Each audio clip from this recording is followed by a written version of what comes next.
Assalamualaikum warahmatullahi wabarakatuh.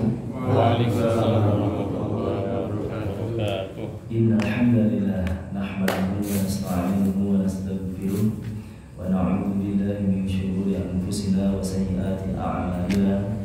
May yahdihillahu fala mudilla lahu wa may yudlil fala hadiya lahu. Asyhadu an la ilaha illallah wahdahu la syarika lahu wa asyhadu anna Muhammadan 'abduhu wa rasuluhu wa la nabiyya ba'dahu. Ya ayyuhalladzina amanu taqullaha haqqa tuqatih wa la tamutunna illa wa antum muslimun. Ya ayyuhan nasu taqu rabbakumul ladzi khalaqakum min nafsin wahidah wa khalaqa minha zawjaha wa batha minhuma rijalan katsiran wa nisaa'a wattaqullaha alladzi tasaaluna bihi wal arham innallaha kana 'alaikum raqiba. Ya ayyuhalladzina amanu taqullaha wa qulu qawlan sadida yuslih lakum a'malakum wa yaghfir lakum dhunubakum wa man yuti'illaha wa rasulahu faqad faza fawzan 'azima. Amma ba'd. Fa inna asdaqal hadithi kitabullah wa khairal huda huda Muhammadin sallallahu alaihi wasallam wa syarrul umuri muhdatsatuha wa kullu muhdatsatin bid'ah wa kullu bid'atin dhalalah wa kullu dhalalatin finnar. Saudara-saudara yang kami hormati serta dimuliakan oleh Allah Subhanahu wa taala. Alhamdulillahirabbil alamin, kita bersyukur pada Allah pada malam hari ini bisa kembali melanjutkan kajian bahasa Arab menggunakan metode Antikri, belajar bahasa Arab semudah berpikir. Pada level yang kedua bertajuk kajian I'rabul Quran, belajar kaidah bahasa Arab langsung dari Al-Quran. Malam hari ini kita berada pada pertemuan yang ke-64, pembahasan i'rab ayat yang pertama dari surat Al-Asr dan kaidah ke-64 tentang wawul qasam atau waw yang berfungsi sebagai kata sumpah, huruf sumpah. Saudara-saudara yang dirahmati rahimani wa rahimakumullah, menuntut ilmu merupakan ibadah, bahkan salah satu ibadah yang terbesar. Oleh karena itu harus kita niatkan dengan ikhlas untuk mencari pahala dari Allah, mencari surga Allah Subhanahu wa taala. Dengan demikian ibadah yang besar ini akan diterima oleh Allah Subhanahu wa taala. Kemudian menuntut ilmu juga merupakan jihad, perjuangan seseorang di dalam membela agama Allah Subhanahu wa taala, dan tidak ada kata berhenti sebelum datang kematian. Dan seseorang yang menuntut ilmu, semakin dia menuntut ilmu, maka dia akan merasa semakin bodoh. Seseorang yang menuntut ilmu, semakin dia belajar, maka dia akan semakin merasa bodoh. Artinya dia sadar bahwa semakin dia belajar, semakin banyak ilmu yang belum dia ketahui. Semakin seseorang itu belajar, maka dia akan semakin sadar ternyata dia semakin merasa semakin bodoh karena banyaknya ilmu yang belum dia ketahui. Maka dari itu dia akan terus bersemangat untuk menuntut ilmu, untuk menambah ilmunya. Dan dia berdoa pada Allah, Rabbi zidni ilma, ya Allah tambahkanlah ilmu kepadaku. Bukan sebaliknya, seseorang yang menuntut ilmu kemudian dia merasa sudah tahu, kemudian timbul dalam hatinya kesombongan, merasa paling pandai, paling cerdas, paling berilmu. Ini adalah kesalahan besar dia menuntut ilmu. Seorang menuntut ilmu sebenarnya dia akan semakin bodoh. Artinya dia sadar bahwa betapa banyak yang belum dia ketahui. Apalagi kalau dia tidak menuntut ilmu, maka dia akan semakin tenggelam di dalam kebodohan. Saudara-saudara yang dirahmati rahimani wa rahimakumullah, kita awali kajian kita dengan murajaah materi At-Tikri level yang pertama. Kali ini kita akan membaca doa-doa dan artinya. Pada halaman 20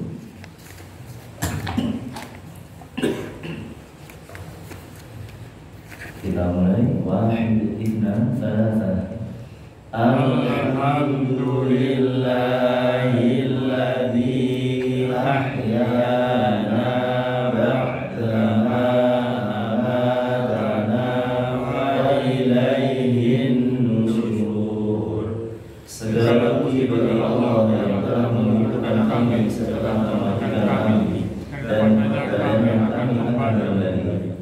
Allahumma inni a'udzubika minal khubuthi wal khaba'ith. Ya Allah, sesungguhnya aku berlindung kepadamu dari setan laki-laki dan perempuan.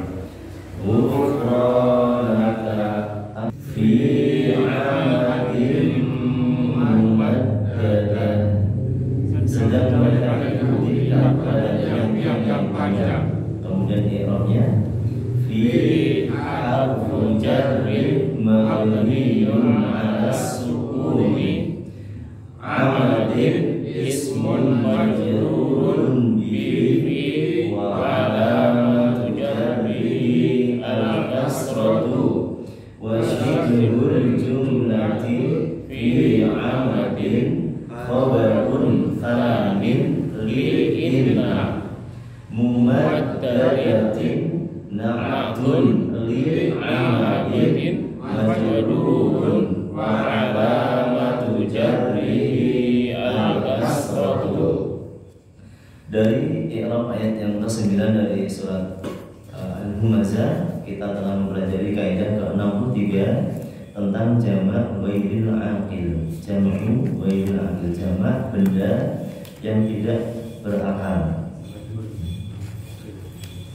Jamak yang tidak berakal, baik benda mati maupun hewan, dalam bahasa Arab tidak dihukumi sebagai jamak, tetapi dihukumi sebagai mufrad mu'annats. Oleh karena itu dalam memberikan sifat maka menggunakan sifat mufrad mu'annats. Seperti dalam ayat ini, amadin itu sebenarnya jamak, tiang-tiang, tetapi karena tidak berakal, sifatnya menggunakan kata mumaddadatin. Mumaddadatin itu adalah sifat untuk mufrad mu'annats, perempuan tunggal. Ya. Digunakan juga untuk jamak yang tidak berakal. Contoh yang lainnya, abwabun maftuhatun.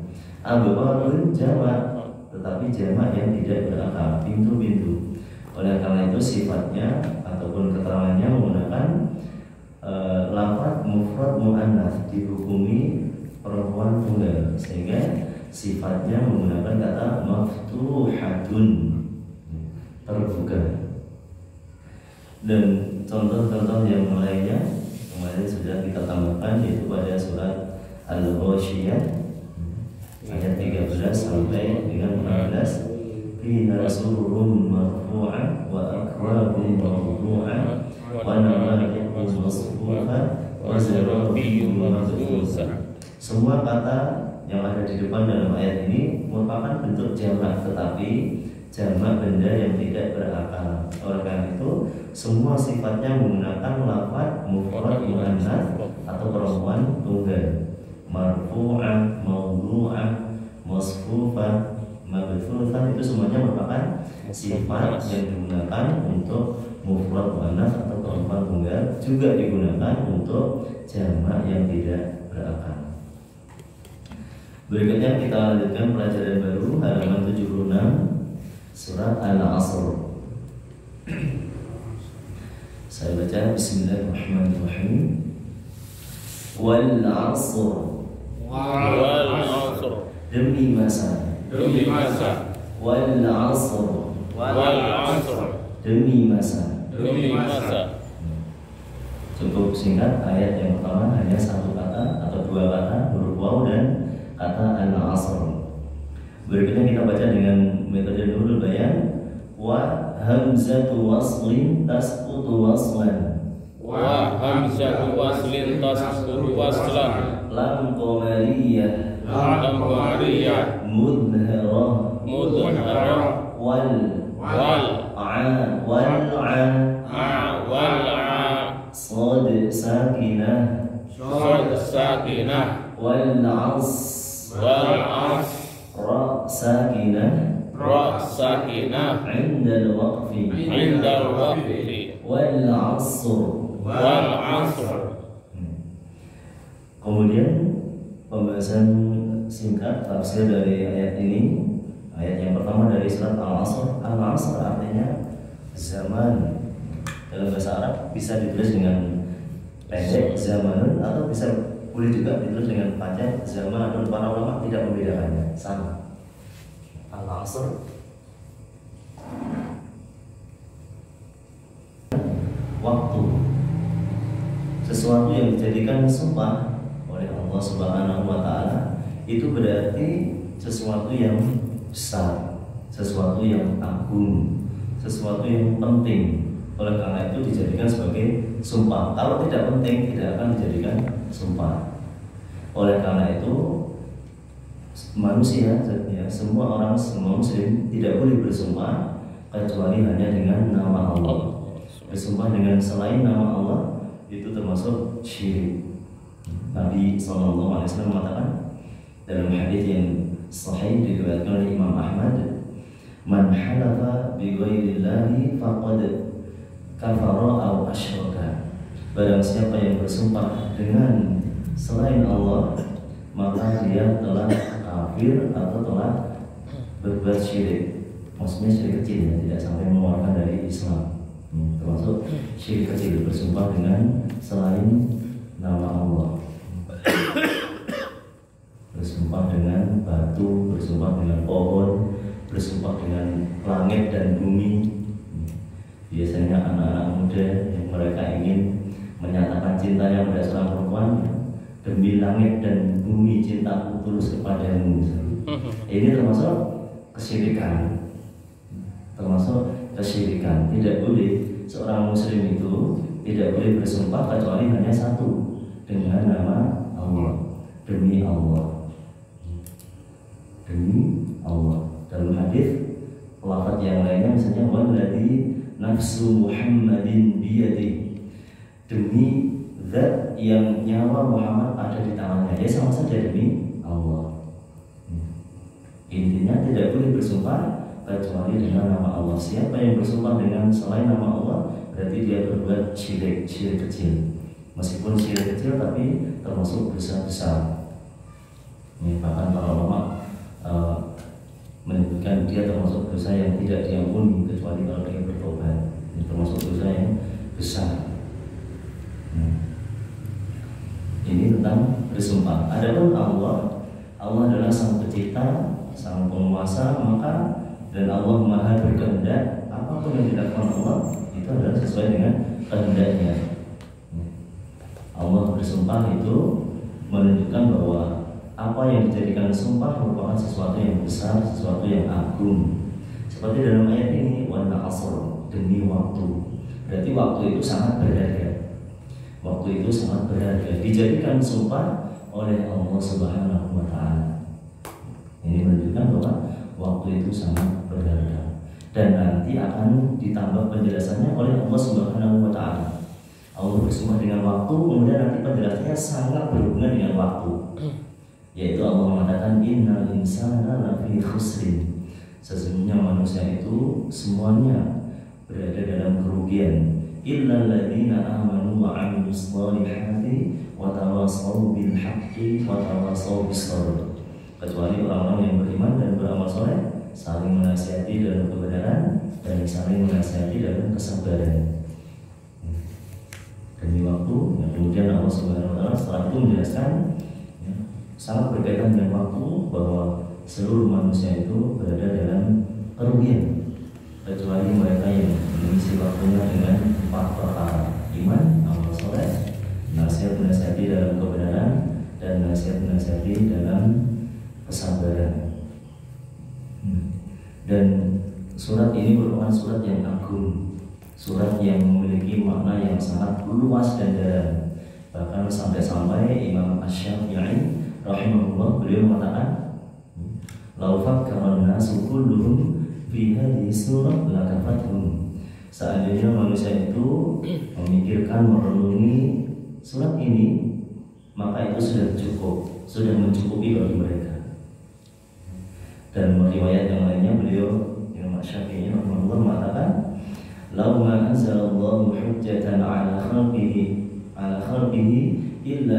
surah lakafathum. Seandainya Allah Subhanahu wa taala tidak menurunkan hujjah bagi hambanya kecuali hanya satu surat ini saja, maka itu sudah mencukupi mereka. Beliau mengucapkan hal ini menunjukkan pentingnya surat Al-Asr. Dia mencakup seluruh kebaikan, seluruh sebab keberuntungan disebutkan dalam ayat ini. Sebaliknya, orang yang bertolak belakang dengan ayat ini berarti dia pasti termasuk orang yang mendapatkan kerugian. Ini kurang lebih makna dari ayat yang pertama. Wal asr, Allah Subhanahu wa taala bersumpah dengan waktu, menunjukkan bahwa waktu itu sangat berharga. Ada peribahasa mengatakan waktu adalah emas. Kalau orang barat mereka mengatakan waktu adalah uang. Ya sama, mereka tidak ada yang meremehkan masalah waktu. Orang kafir saja mereka mengakui betapa berharganya waktu, maka dalam agama Islam lebih dari itu Allah bersumpah dengan waktu. Ini dalil yang menunjukkan bahwa waktu itu sangat berharga. Saudara-saudara yang dirahmati rahimani wa rahimakumullah, berikutnya kita lanjutkan membaca i'rab dari ayat ini. Wal 'asri, wal 'asri, al-wawu, wawul qasami, wa hiya harfu jarrin, mabniyun 'ala al-fathi, al-'asri, ismun majrurun, biwawil qasami, wa 'alamatu jarrihi, al-kasratu, wal jarru wal majruru, muta'alliqani bi fi'lin mahdhufin, taqdiruhu uqsim. Wal 'asri, ada dua kata waw dan al tentang wawul qasam. Huruf waw pada kata wal 'asri merupakan wawul qasam. Wawul qasam adalah huruf waw yang menyatakan sumpah. Di dalam bahasa Indonesia diartikan dengan kata demi. Kalau dalam bahasa Arab wallahi, demi Allah. Kalau wallahu dan Allah. Kalau wallahi, demi Allah. Dari situ ada, dari harokatnya tampak. Kalau harokatnya tidak dibaca, berarti ada dua kemungkinan. Bisa wawul qasam, bisa wawul ataf. Wallah. Tergantung nanti lanjutannya apa. Kalau lanjutannya merupakan pernyataan yang sangat penting, kemudian penjelasan sebuah wasiat atau nasihat yang sangat penting, maka itu berarti wawul qasam. Tapi kalau selanjutnya hanya merupakan keterangan lanjutan penjelasan, berarti itu wawul ataf. Tapi kalau dibaca komplit dengan harokatnya wallahi, berarti itu artinya demi Allah. Wallahu dan Allah. Huruf wawul qasam termasuk huruf jar, sehingga kata setelahnya hukumnya majrur, tandanya yaitu kasrah. Wawul qasam sangat banyak terdapat dalam Al-Quran, khususnya pada juz 30, seperti pada surat Asy-Syams, surat Al-Lail, surat Al-Duha, dan lain-lain. Surat At-Tin juga begitu. Wati ni mesti kasrah, demi buah tin. Pasti kasrah. Kenapa? Karena di situ wawunya bukan wawu ataf, tapi wawu qasam, wawu yang menyatakan sumpah. Wati wa zaituni wa tuli sinina wa hadzal baladil amin. Diawali dengan sumpah. Setelah itu Allah Subhanahu wa taala menjelaskan perkara yang sangat penting, wa hadzal baladil amin, dan seterusnya. Laqad khalaqnal insana fi ahsani taqwim. Setelah itu Allah menjelaskan sebuah perkara yang sangat penting.